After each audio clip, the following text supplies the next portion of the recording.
આજકાલ તમે માહોલ જાણો છો, એ લોકો પણ વધુ ને વધુ પ્રયત્નો કરે છે કે વધુ ને વધુ સારા લોકો એમની સાથે જોડાય. તો આ માત્ર શુભેચ્છા મુલાકાત હતી. સાથે બેઠા, વાતચીત કરી, જમ્યા અને આવજો કહીને છૂટા પડ્યા.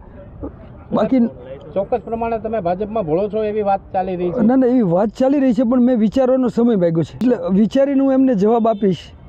અત્યારે ભાવનગરથી તમને ટિકિટ આપશે એ વસ્તુ અત્યારે આ ચર્ચામાં નથી. અત્યારે માત્ર ને માત્ર એ લોકોની શુભેચ્છા મુલાકાત, અને હું રાજી થયો કે ચાલો શુભેચ્છા મુલાકાત છે કે અહીંયા આવીને આવી રીતે પર્સનલ મળતા હોય તો એ સારી વાત છે. આપની કેવા પ્રકારની રજૂઆત હતી?